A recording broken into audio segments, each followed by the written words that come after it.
はい、こんにちは。以前購入品紹介でご紹介していたカッペリーニでセリアさんの商品ですね。カッペリーニで帽子編んでますってお伝えしたんですけど、こんな感じに仕上がりました。ちょっと格子になっているような模様を編みたくてちょっと編んでみました。カッペリーニ糸が6本引き揃えになってて、一本一本はとっても細いのですごくボンボンが可愛く仕上がったと思います。で、ボンボンは好みに応じて取り外しできるようにピンで固定するようにしてみました。したら今からこの帽子の編み方を一緒にしていこうと思います。よろしくお願いします。はい、そしたら使用する道具なんですが、かぎ針、私は5号で編みました。カッペリーニの方では推奨されてるかぎ針は6から 7.5 号ということなんですが、ちょっとしっかりめに編みたかったのでちょっと小さめにして5号で編んでみます。かぎ針と、あとは糸切りばさみでとじ針の3つですね。ポンポン作る時にちょっと不安だったりした時にボンドも少し使いました。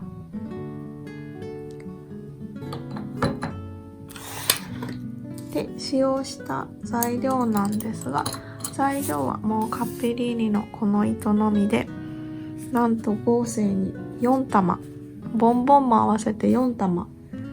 使いました。ボンボンなしだと多分3玉半ぐらいで帽子部分のみはできると思います。そしたら先にリブの一番下の広げるとこのぐらいあるんですけど、次にこの部分から編んでいこうと思います。で、ここの部分なんですけど、どんな風に編み進めるかというと、スタートして長編みを交互にこういう形で初め編んでいきます。ぐるっと編んでもらって、でくっつけてからは今度編み進め方編んでいくような形になります。じゃあ先にここのかぶり口のリブの部分から編んでいこうと思います。はい、そしたら編んでいきます。したら初めに鎖編みで25目編んでいきます。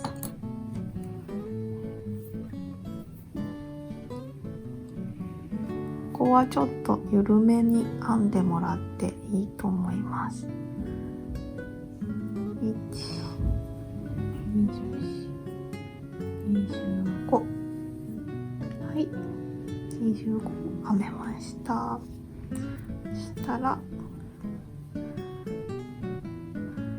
この裏山、針から数えて3つ目の裏山に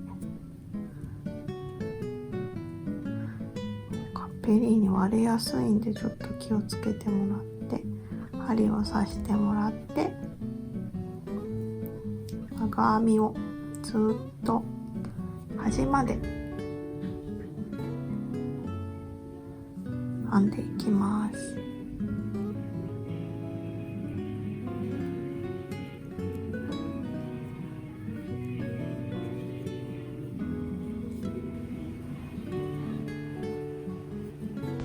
はい、端まで編めてこれました。端まで編めてこれたらひっくり返してもらって鎖編み2目編みます。でまた根元から針を入れてまた長編みをずっと端の方まで編んでいきます。でこの時向こう半目をずっとすくっていくようにします。向こう半目すくうことでリブの段々ができるようになるので、これからはずっと向こう半目をすくっていくようにします。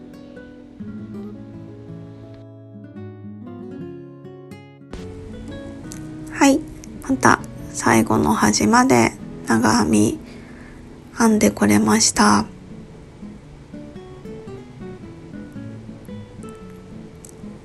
で最後の端まで編んでこれたらまたひっくり返して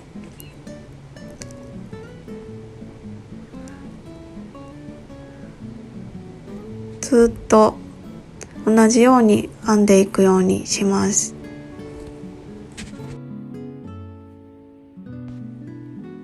で繰り返して長編みが私の頭の大きさそんなに大きい方ではないと思うんですけど、標準の女性のサイズで多分長編み46段ぐらいでちょうどなんじゃないかなと思うんですけど、ちょっと編み方とかにもよると思うのでちょっと合わせながら皆さんも段数を決めて編まれるようにしてみてください。はい、46段編んできました。でここからはくるっとつなげていきたいので、この向こう半目とこの向こう半目をつなげていきたいと思います。こうですかね。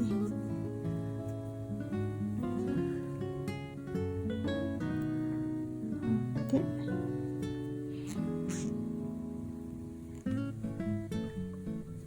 こんな感じで向こう半目と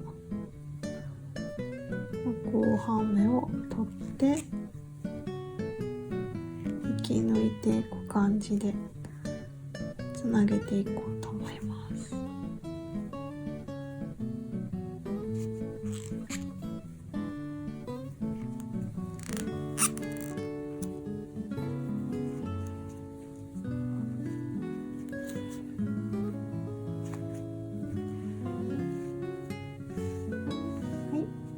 ここですね、今引き抜いてきたとこ全部引き抜いてこれました。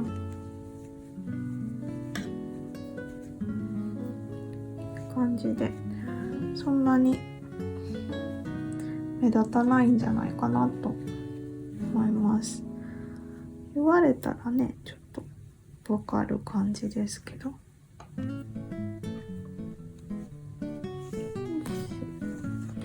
そしたら今からこの段をこの長編みのところに2つ細編みが入っていくように編んでいきたいと思います。と一緒にこの初めのこれを今ここで編みくるんでいこうと思います。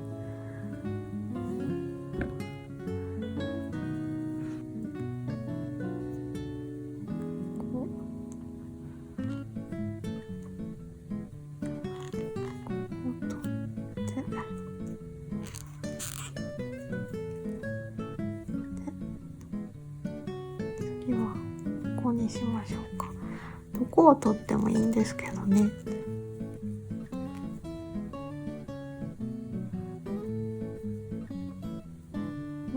これは皆さんの好みに応じて局針を入れるところは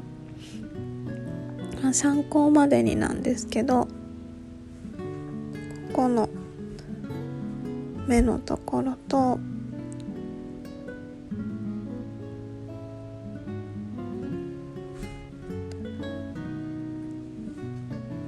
とは隣のところは針がスッと入るところと、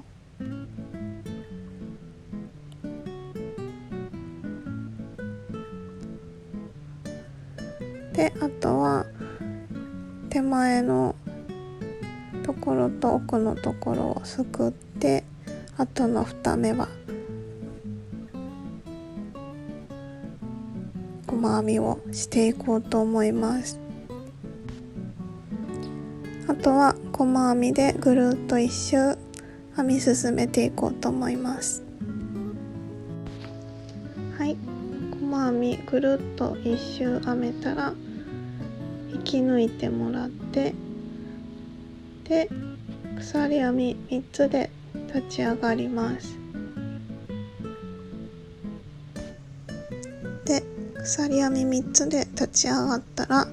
同じ目に長編みを2つ編み入れていきます。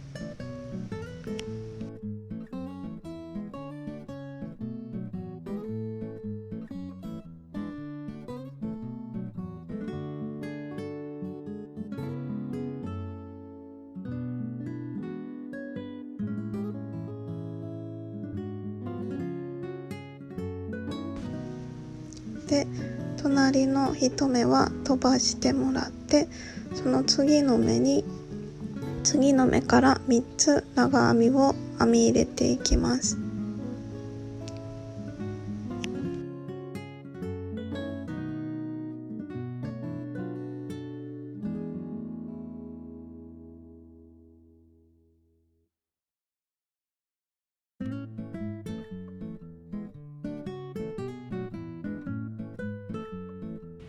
でまた次の1目を飛ばしてもらって、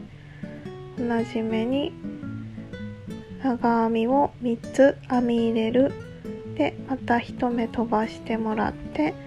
長編みを1つの目にそれぞれ3つ編み入れるっていうのを繰り返していきます。もしこの帽子をもうちょっとちっちゃいサイズで作りたいっていう方は、その6目分ここの細編みを減らすように編み入れてもらって調整をしてください。ちなみに46段貼ってかける2倍の目数があるんで、全部で長編みの段が46段あって、1段につきそれぞれ細編みが2目ずつ入っているので 46×2 で92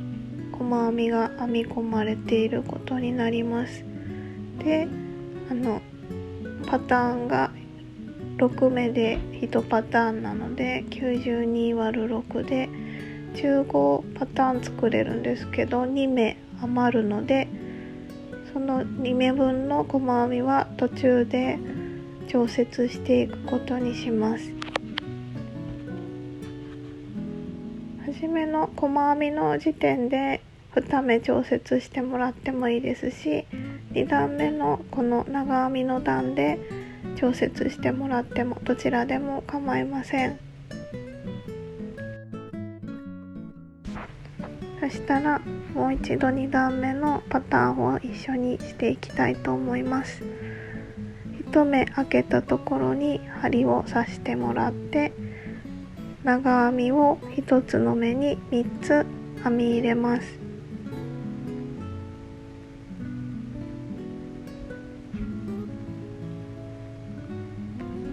3つ編み入れてもらったら、また1つ目を開けてもらって、隣の目から長編みをそれぞれの目に3つ編み入れていきます。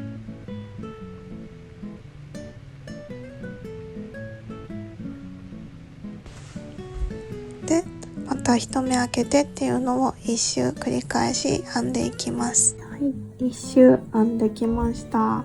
どこで目を調整したかというと、もう初めの時に一目すくって調整したのと、あと終わりの方でここですね、ここのところで長編みの時に2目一度にして2目調整しました。で、一周編んできたとこなんですが、ここで引き抜く時に普通だったらこの立ち上がりのここに引き抜くと思うんですけど、こうしてしまうとここの隙間が空いてしまうのがすごい気になるんで、次の目のところに引き抜きます。引き抜いたら鎖編み一つで立ち上がってもらって、ここで細編みの表引き上げ編み、この鎖編みのところに刺してもらって引き上げてきて、細編みをして鎖あと2目で、次に本当だったらこの裏のとこの目のとこを取るんですけど、目がないのでこの隙間のところに普通の長編みで、次の目は普通に長編み。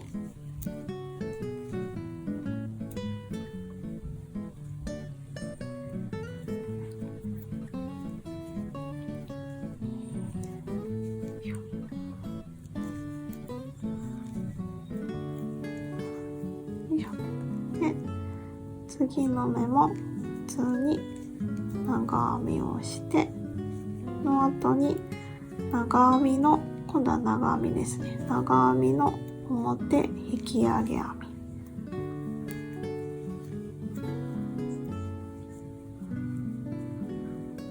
っぱりねちょっと穴は開いちゃうんですけど、元のところよりだいぶマシなんで、これで続けていこうと思います。で、次は一つ目をとばかして、次の目に針を入れて長編みで、次はまた一目飛ばして、次の目のところに表引き上げ編みで、裏の目を取って長編みで、また長編みの繰り返しですね。で、次の目も長編みで、今度は表引き上げ編み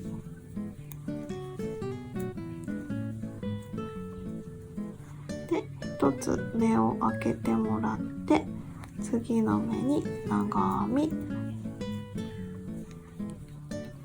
目を開けてもらってというのを繰り返していきます。この長編みの表引き上げ編みの後の普通の長編みは同じ目に入れてます。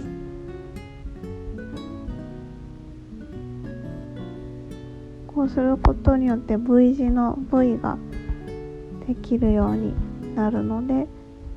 これで編み進めていきたいと思います。はい、一周編んできました。したら今度もまたここではなくてこの目に引き抜いて一つ立ち上がりをしたら、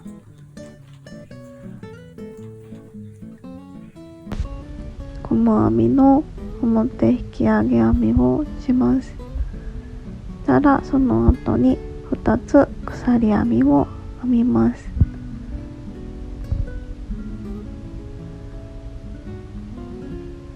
で、同じ絵の裏側に本当は編みたいんですけど、始まりの目なので裏の編み目がないので、隙間に長編みを入れます。で、次は普通に長編みを次の目に編み入れます。で、また次も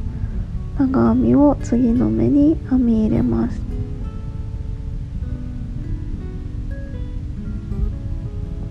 で、もう一つ次の目に長編みを編み入れます。で、次の目も長編みを編み入れて、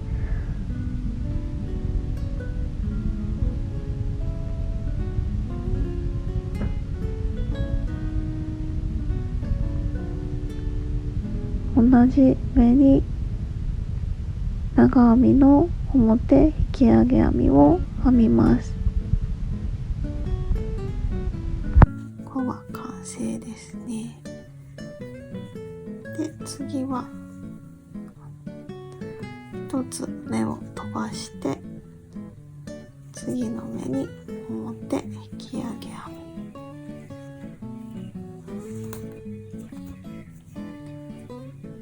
みで、後ろの目に刺して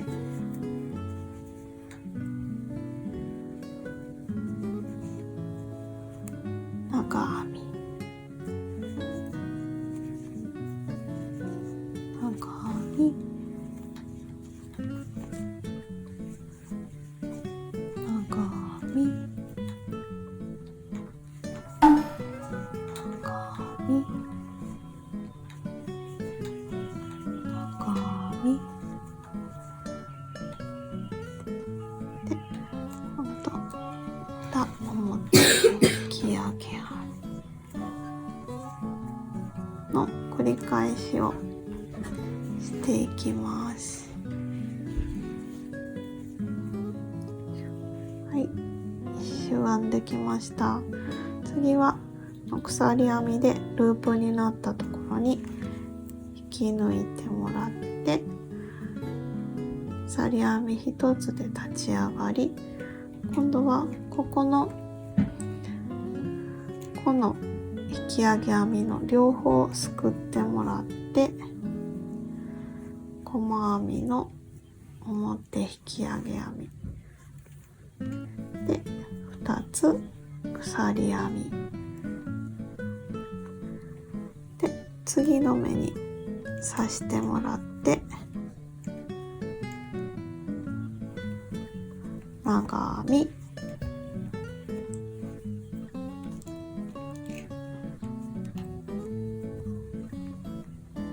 で、また長編み、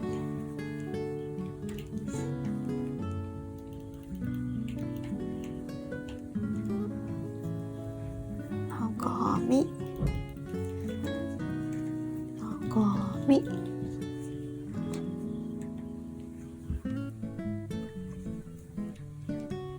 長編み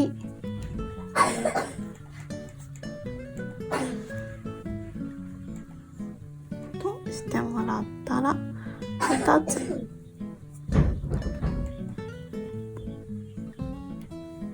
かけてもらって、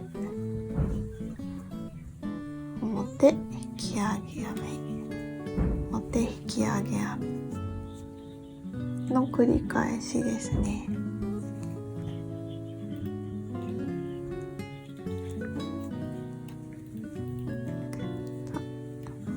長編み、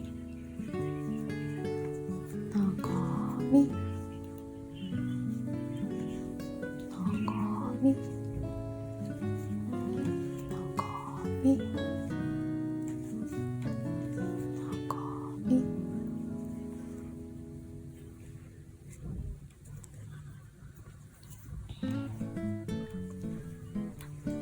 長編み、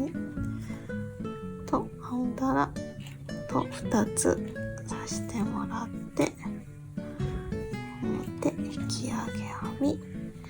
を繰り返してぐるっと一周編んできます。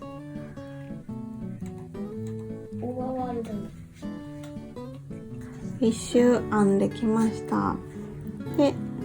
またここにちょっと穴が開くのが嫌なので、この目のところに引き抜きます。そしたら鎖編み3つで立ち上がります。3、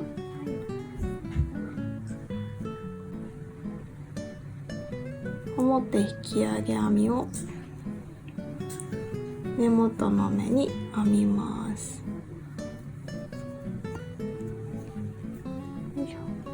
そしたら1つ目を飛ばかしてもらって、飛ばすって言ってもここの目に入ってるんですけどね、開けるのが嫌でここの目を飛ばすとしてもらって、次の目に長編み、また次の目に長編み、また次の目に長編みを編みます。こうね、ひし形の形ができてきてるのがわかると思うんですけど、でこの1つ目を飛ばしてもらって、表引き上げ編みをここのところに通してもらって編みます。で表引き上げ編みを編んだ上の目に針を入れて長編みを編みます。よいしょ。でまた引っ掛けてもらって、同じ目にこのさっき表引き上げ編みをした同じ目にまた入れてもらって、また表引き上げ編みを編みます。同じ目に3つかかるようになりますね。でまた1つ目を飛ばかしてもらって、長編みを3つ編んでいきます。の繰り返しですね。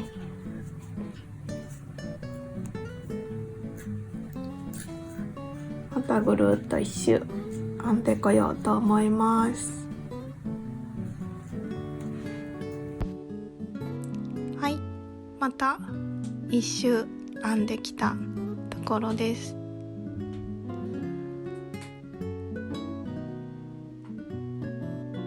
でまた引き抜くところにループのところに抜いてしまうとちょっと穴が開くのが気になるので、次の目に引き抜き編みをしていきます。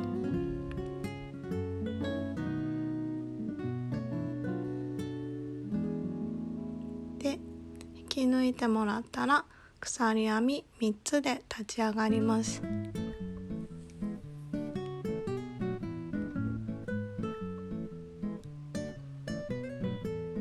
鎖編み3つ編めたら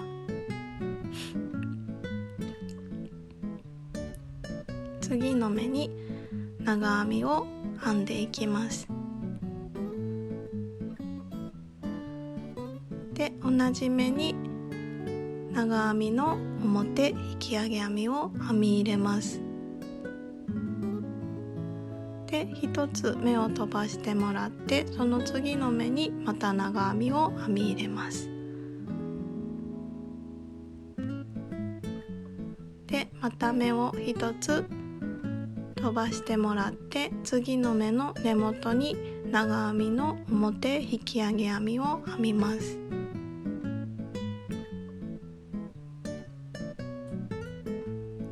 そして同じ目に長編みを編み入れます。で次の目に長編みを編み入れます。次の目に長編みを編み入れて、同じ目の根元に長編みの表引き上げ編みを編み入れます。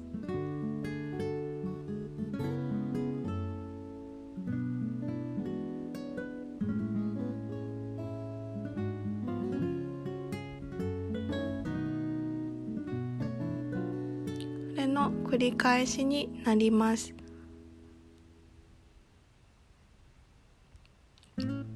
1目開けてもらって、次の目に長編み、た一目開けてもらって、次の目の根元に表引き上げ編みして、同じ目に長編み、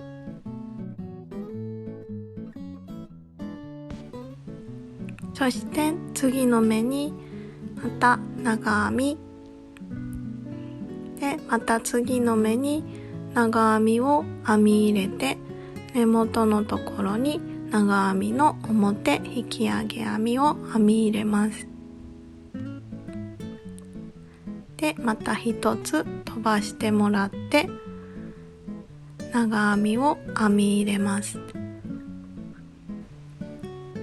この繰り返しをまた一周編んでいきたいと思います。また一周編んできたので、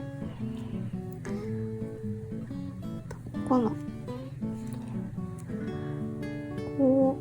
のループに引き抜いちゃうとちょっと穴が目立ってしまうので、このところに引き抜きたいと思います。よいしょ。で、引き抜いてもらったら、次は鎖編み3つで立ち上がってもらって、次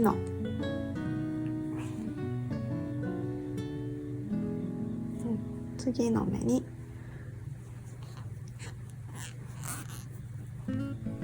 長編み1つ、次の目にまた長編み1つ編んでもらったら、今度は同じ目の根元に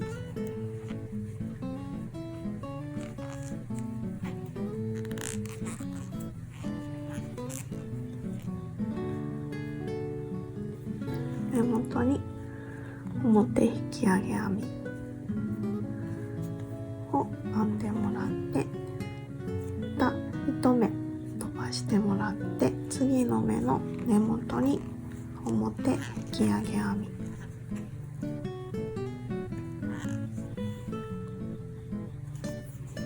で、同じ目のところに長編み、次の目にも長編み、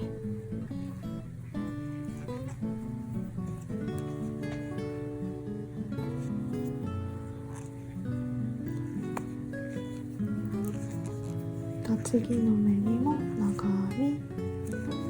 長編み、長編みして、この根元に表引き上げ編みの繰り返しになります。また一周ぐるっと編んでいきたいと思います。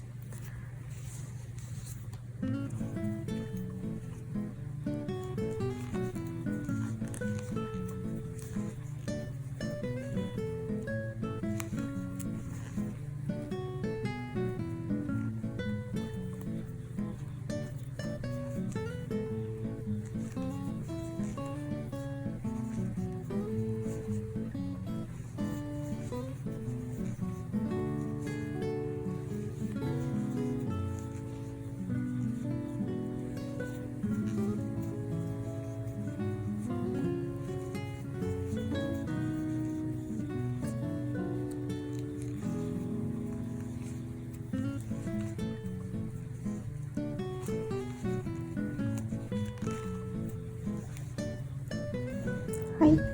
またですね、一周ぐるっと編んできたところです。もうあとこの編むパターンは一緒なんですけど、この立ち上がりのとこだけやっていこうかなと思います。次はこのループに入れちゃうとこうなんか穴が開いちゃうのが気になっちゃうんで、ここの次の目のところに引き抜きます。そしたらまた鎖編み3つで立ち上がりをしてもらって、次は根元の同じ目のとこに長編みを1つ編みます。で次の目もまた長編みです。長編み編んでもらったら、今度はここら辺でも1回やった編み方なんですけど、両方すくってもらって、長編みの表引き上げ編み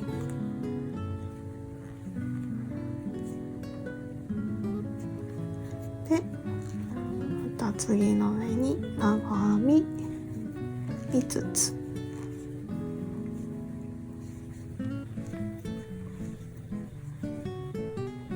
4、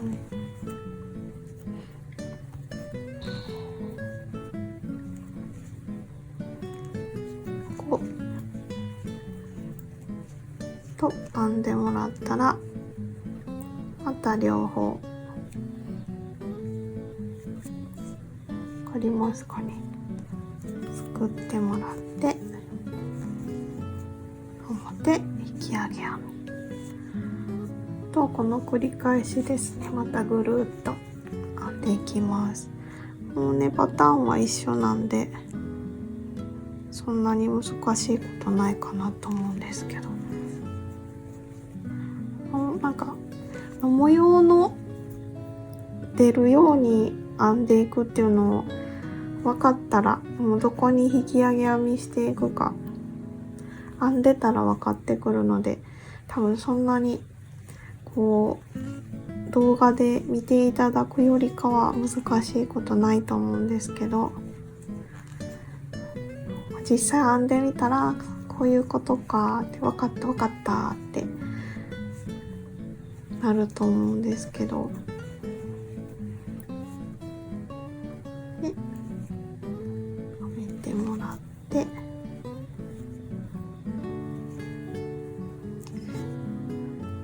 全然話は変わるんですけど、皆さん編み物してる時ってもう何にもつけずにこれだけに集中して編まれてますか？私必ず編み物する時に YouTube 見てるんですけど、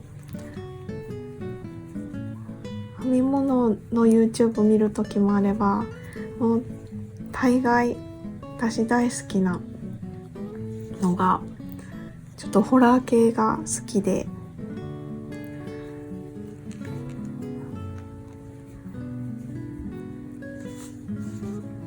ホラーの YouTuber さんの動画をよく見てるんですけど、皆さん何してるかなと思って、なんで時々こう、あらここ間違えてるっていう時あって、全部ザーってほどく時あるんですけど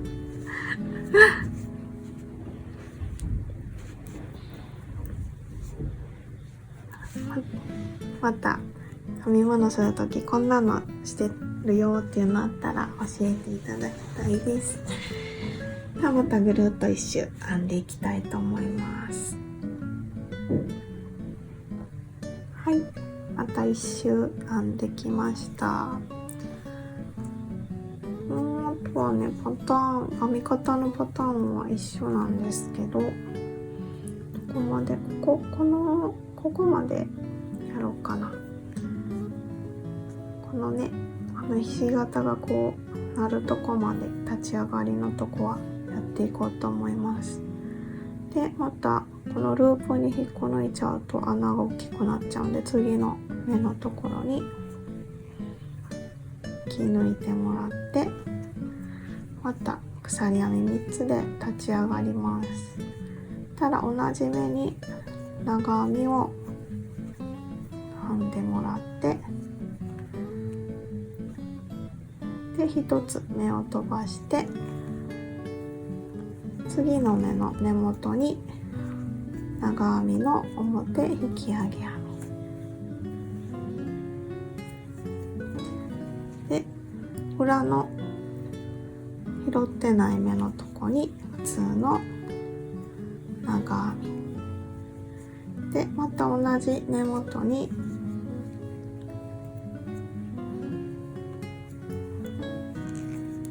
表引き上げ編み、長編みの表引き上げ編みを編んでもらって、また1目飛ばして次の目に長編み3つ編んでもらって、で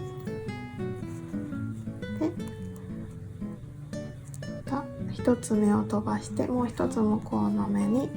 根元に表引き上げ編みで、後ろの拾ってない目のとこに入れてもらって普通の長編みで、また同じ根元に入れてもらって長編みの表引き上げ編み、はい、でまたずっとぐるっと一周編んでいきます。なかなかここがずっと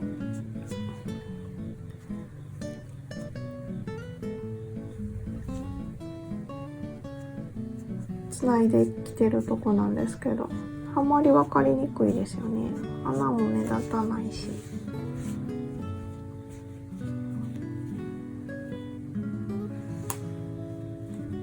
ちょっとね編地がやっぱり変わるので若干ちょっと分かりますけど、普通にかぶってたら全然分からないぐらいに引き抜いてくれるので、ではまたぐるっと一周編んでいきたいと思います。はい、また一周くるっと編んできました。でまたそしたらこのループじゃなくて次の目のところに引き抜いてもらって鎖編み3つで立ち上がります。はい、そしたら1個今入ってる目のとこは飛ばして次の目の根元のところに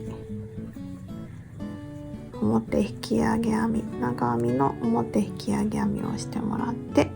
の裏のところ入ってない目のところ同じ目のところに長編みで、次の目に長編み、また次の目に長編み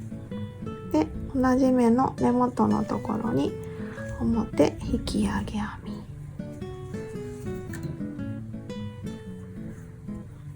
で、1つ目を飛ばしてもらって次の目に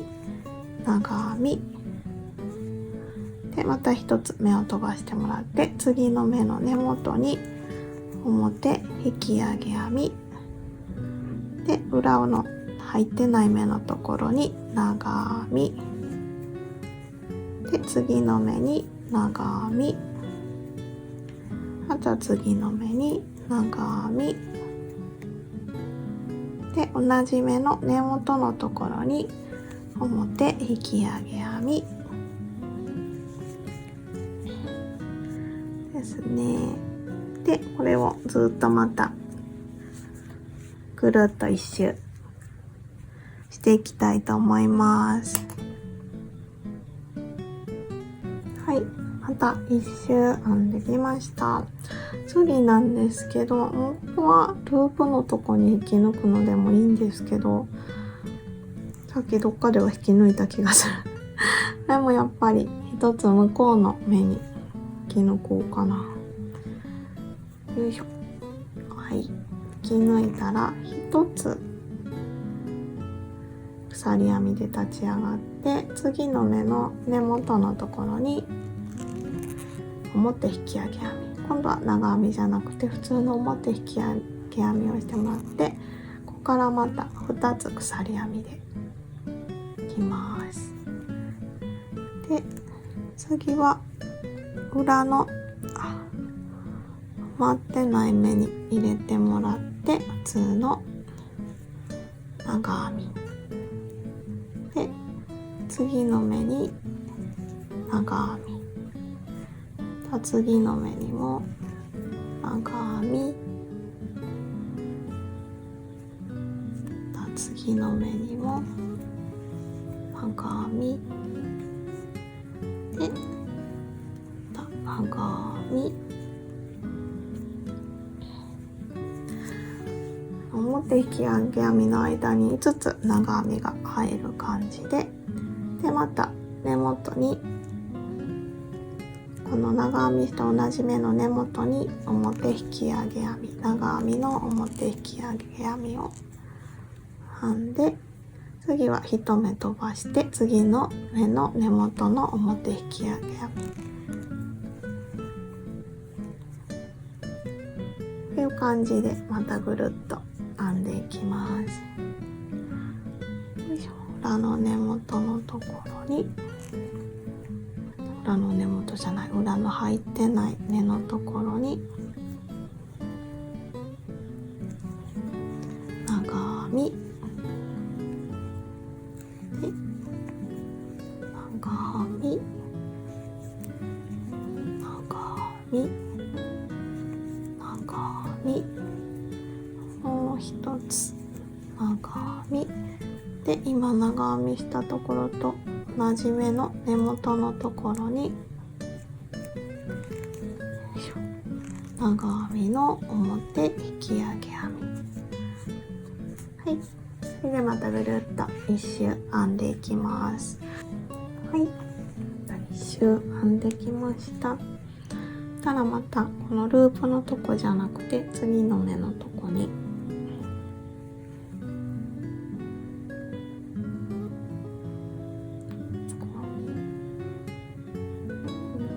次の目のとこに引き抜いてもらって一つ鎖編みをして立ち上がります。そしたらここでこの2本を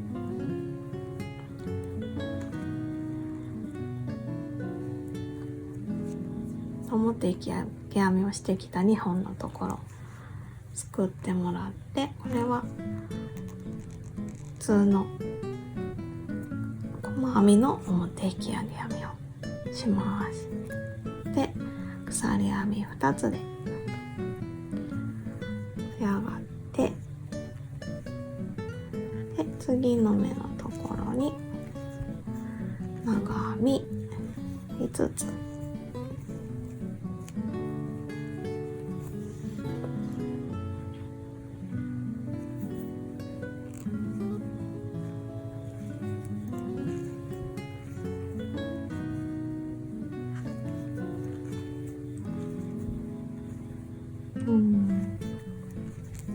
こうと編んでもらったら、次のところはまた2つ引き抜いてもらって、長編みの表引き上げ編みですね。もうね、今までやってきた編み方ばっかりなんでそんなに難しいことないかなと思うんですけど、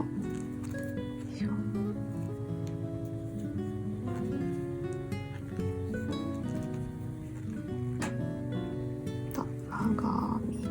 5つ、2、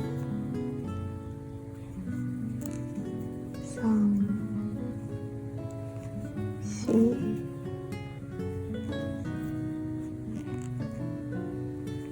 5と編んでもらったら、次は2つ長編みの表引き抜き編みの2本を拾ってもらって、長編みの表引き抜き編み、はい、これでまたずっと編んでいきます。だいぶ編めてきましたね。はい、でここからはというかもう一緒なんですよね。ここのとことまたこのループじゃなくて一つ向こうの目に引き抜いてもらって、鎖編み3つで立ち上がり、で根元のところに長編みの表引き上げ編み、よいしょ。で1つ目を開けてもらって、次のところに長編みを3つ順番に編み入れてもらって、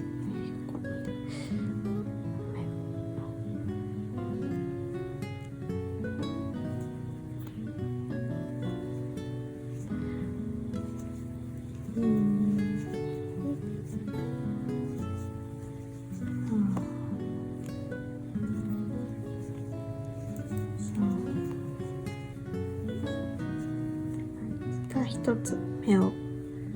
飛ばしてもらって、ここに長編みの表引き上げ編みで、裏の目のところに普通の長編み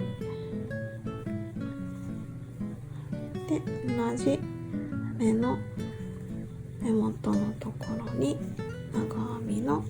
表引き上げ編み、繰り返しですね。ここのとこと一緒なんで、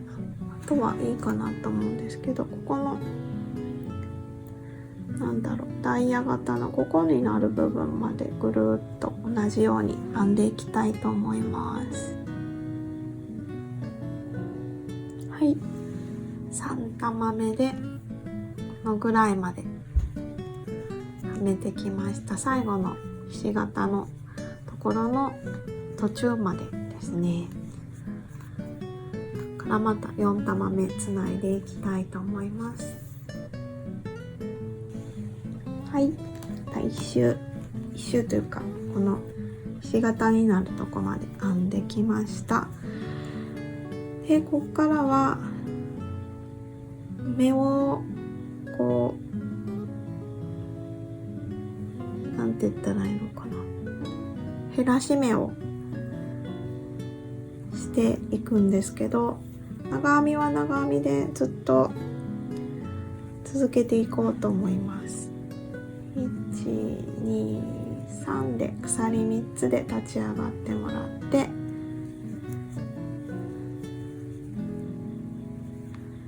さあちょっと分かりやすい目のとこがいいと思うので、このひし形の手前2目を順番に減らし目をしていくっていう形にしたいと思います。でここの2つの目を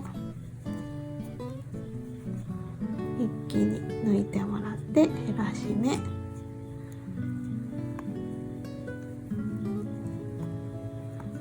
ここはね、こ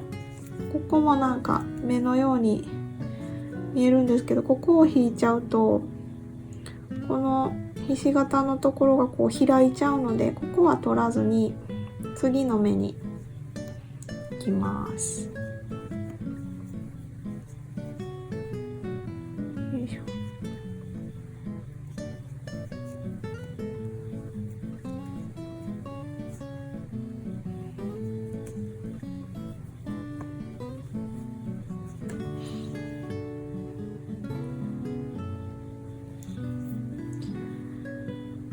見てる方は難しいって思うかもしれないですけど、すごい編んでみたら規則性が分かればすごい簡単なんで。間違えた喋りやったら、よいしょ。ここがひし形の手前なんで、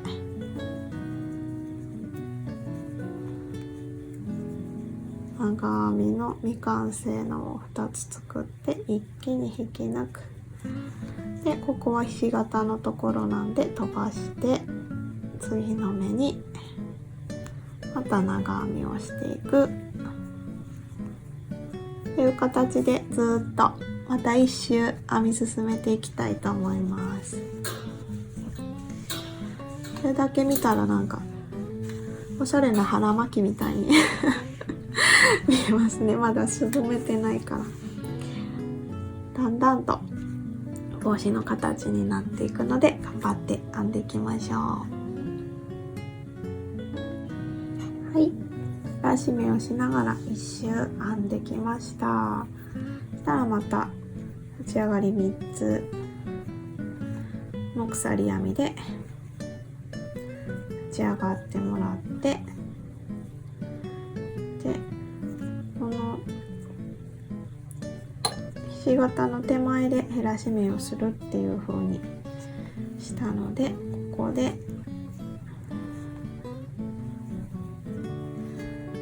未完成の長編み2つを編んで一気に引き抜きます。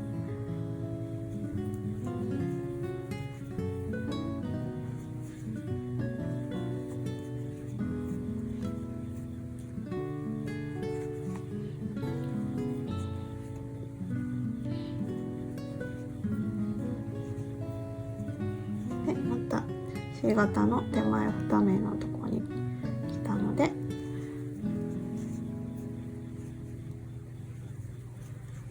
未完成の長編み2つ作ってもらって一気に引き抜く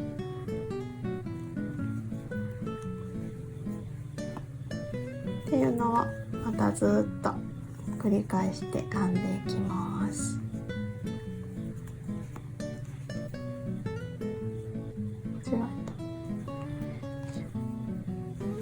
今ね、このぐらいやってます。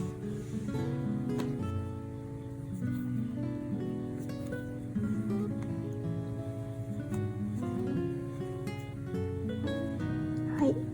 最後の端まで編んできました。と、このひし形のところが終わったところから減らし目を徐々にしていくんですが、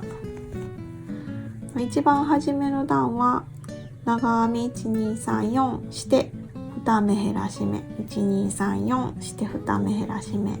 で、その次の段に行ったら長編み123して減らし目、123して2目の減らし目で、次の段は12して長編み2目の減らし目、12して減らし目で、次が長編み1つ減らし目1つ減らし目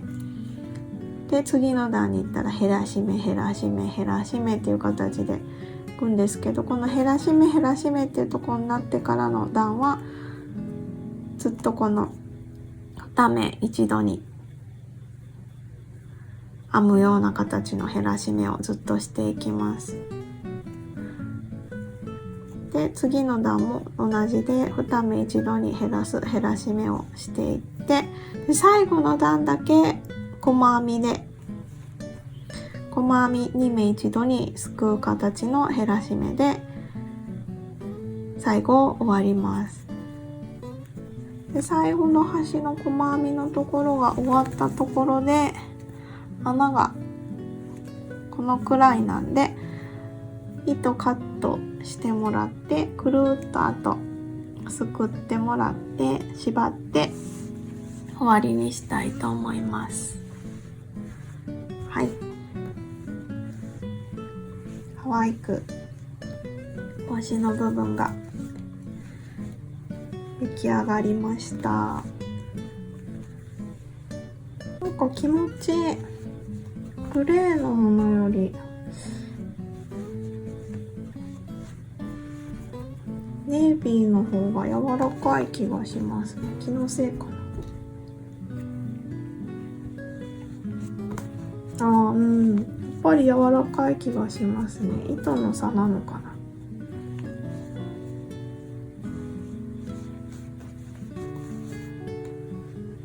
編み方にもね、多少差が出てくると思うんですけど、だいたい同じぐらいの大きさで仕上がりましたね。そしたらボンボンは作り方みんな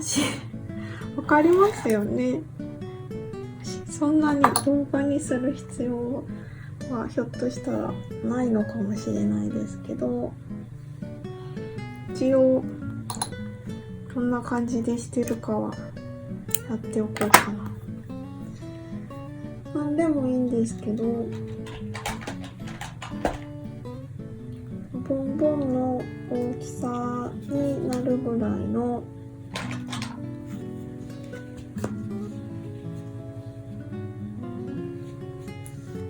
ちょっと後でカットしたりしたいんでね、なんでだいたいボンボンの大きさに直径がなるぐらいの何かにぐるぐると、私は今回鏡を使ってみますね。ぐるぐると巻いていきます。全部使用するのでもう惜しみなく。もうボンボンはやりすぎじゃないぐらいが可愛くなるんで、本当にもうそんなに使うもったいないなぐらいが実はちょうど良かったりします。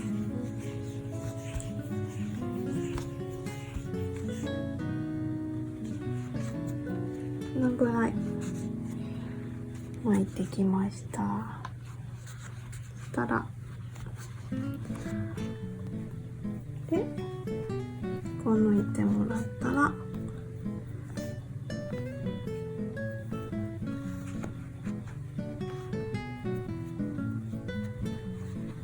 真ん中ぐらいで留めておきます。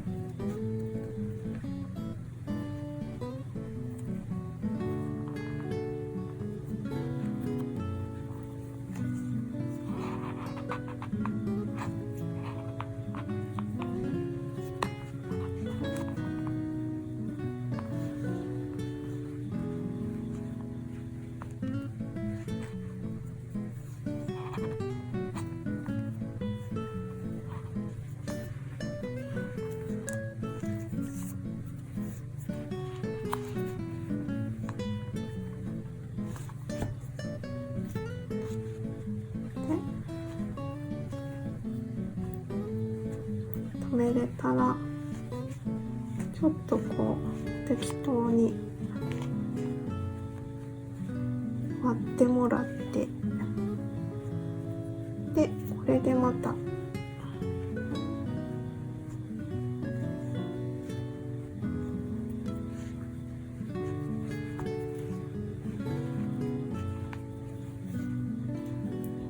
結んでおきます。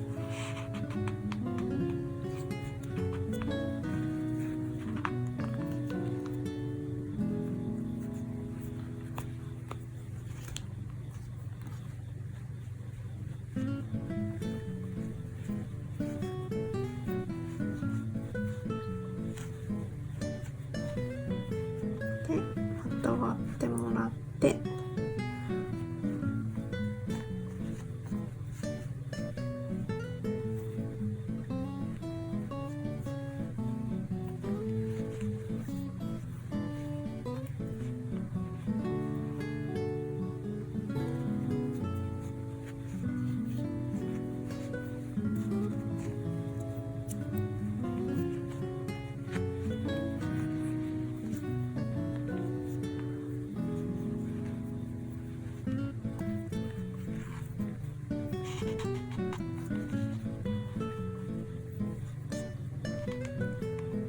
3回ぐらいかな。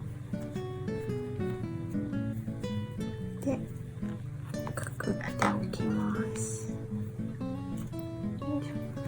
2本は一応まだ残しておいてください。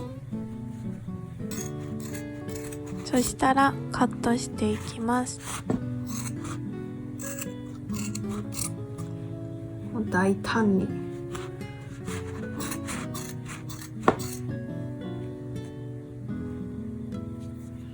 これなんで残しとくかっていうとフリフリしてゴミを出すのと同時にこう毛束がきれいになってるかどうかの確認ですね。あとはこのボンボンの毛の揃え方なんですけど、私はこう一回こう寝かせて、で切れてないとこがあったら切って、すごいもったいない気はするんですけど、ボンボンメーカーとかありますよね。こんなの使ってもらった方がいいのかもしれないんですけど、で私はこれで飛び出たところをこうカットしていく感じですね。こう丸くなるように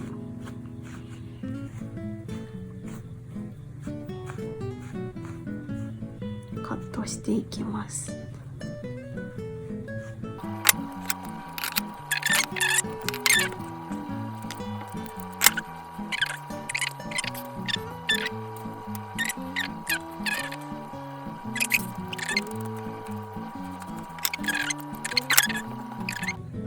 はい、カットしてきました。後でちょっと気になるとこなんかをちょっとだけピッとカットしながら、このカッペリーニ自体が一つ一つの糸は細いのですごい可愛いボンボンが出来上がります。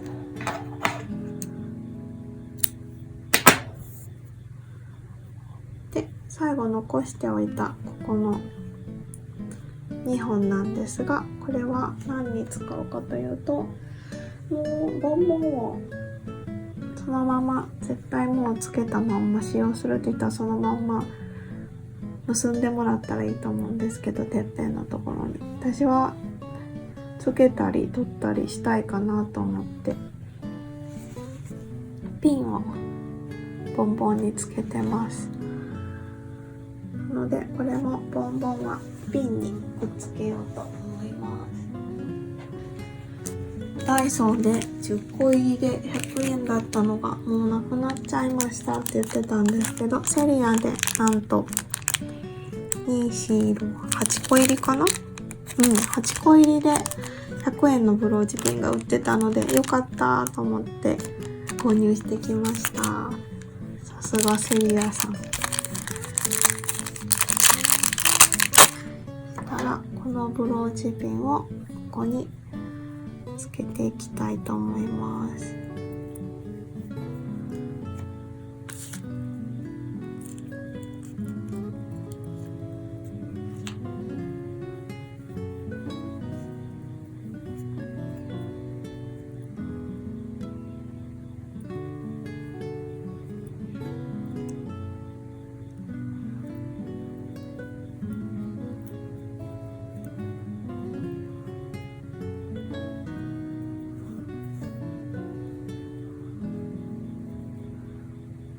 このブローチピンをつけるのは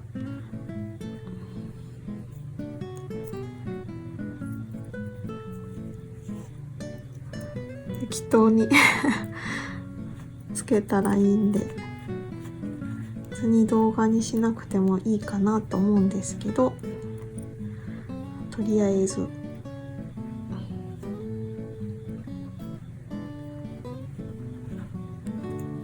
私はこのところに1回通したら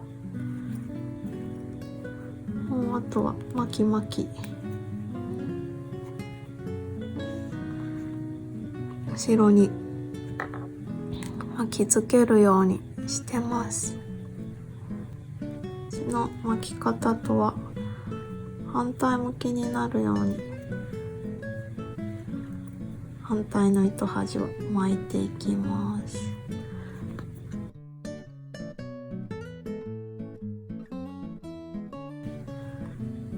巻けたら反対の糸端同士をくくっていきます。結び目が表に来ちゃうとあんまり見栄が良くないので裏に来るように調整して結びます。なのでもうちょっと糸端長い方がやりやすかったですね。よいしょ。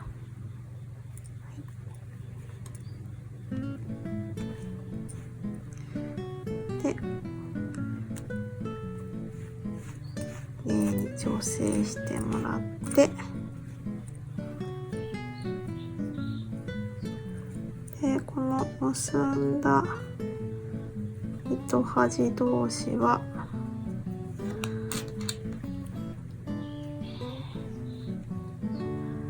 のであればどこかてっぺんの方にプスッと刺して、でちょっと結び目が取れてきてはいけないので、ちょっとボンドで補強しておきます。でこの糸端同士は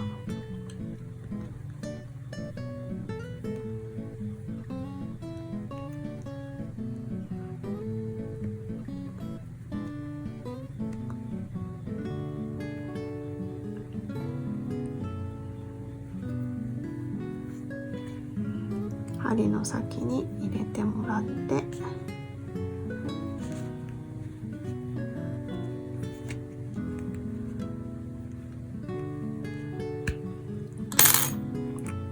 表の方に出しておきます。はい、最後の最終調整ではみ出た糸をカットしていきます。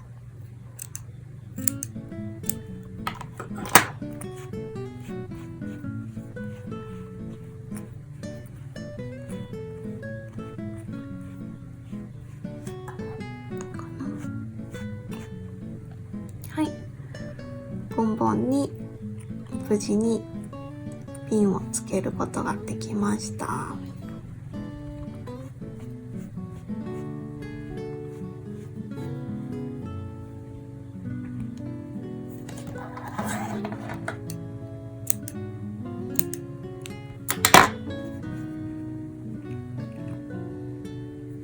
たら帽子につけていこうと思います。複雑もピンなんで簡単なので、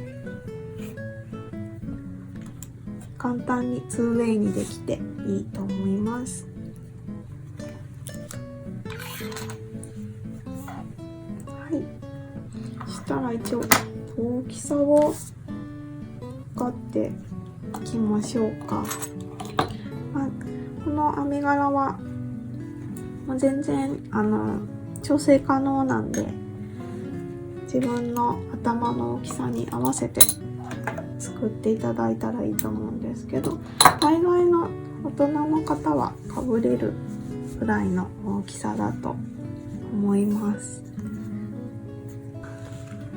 大きさなんですが、かぶり口が大体になりますが、端っこを取って25センチぐらい、このリブのところが12センチぐらいで、頭のかぶるとこまでがだいたい24センチくらいですかねになります。このリブのところを減らしてもらったり増やしてもらったりして調整してもらったらいいかなと思うので、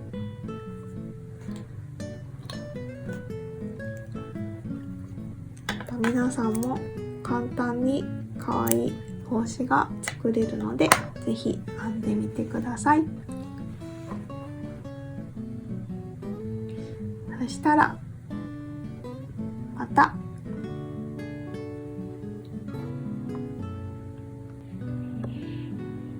以前作ったお花のブローチとも組み合わせてみました。かわいいですよね。縫い留めてもらってもいいと思いますし、着脱可能にするのにピンバッジをつけてもらってもかわいいと思います。はい、今回も最後までご視聴いただきましてありがとうございました。とっても簡単に編めるので皆さんもぜひ作ってみてください。そしたら